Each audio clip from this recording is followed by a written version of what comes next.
So now that we've completed the embroidery on the first side, which is the B line, and we've trimmed away the excess stabilizer, we're going to take our pillow blank, we're going to fold this back up to that zipper again, and I'm going to take it to my clean hoop that I've put a new piece of sticky wash away stabilizer in.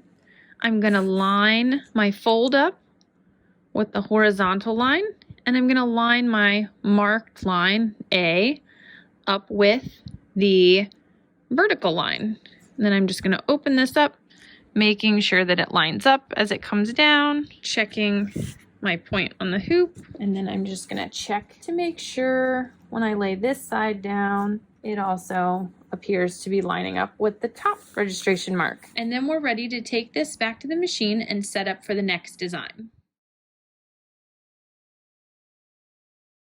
From here, once we have the hoop back on the machine, we're going to make sure we toggle back out on our machine screen so that we can get rid of our crosshair and call up the same size design we used before. I used the 6x10 Home of the Bloom.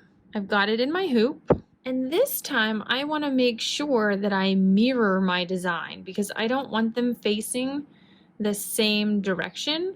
Whereas on the first side, you'll see here, this is exactly what it looks like on screen. I want to flip this design so that it's facing the other direction, so that these little sprigs are on the outside. All of your machines should have a mirror image option. You'll have a side-to-side mirror image option. This will flip it this way.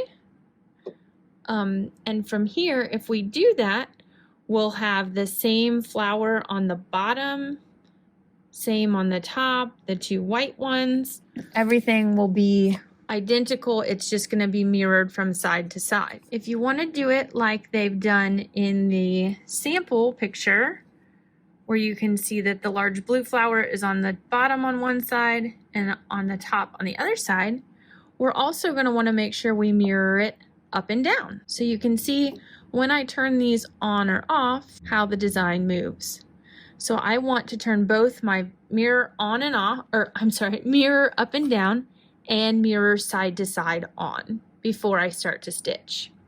And then I always like to just check and make sure that I'm centered in the hoop. I can touch this little icon in the center of my move wheel. I can also check my coordinates. So long as these two numbers, your XY axis, are both set at 0, 0, I'm centered in the hoop and I'm all ready to go then. So you just want to make sure that you do that mirroring so you don't end up with the design facing the same direction on both sides. It'll look prettier this way.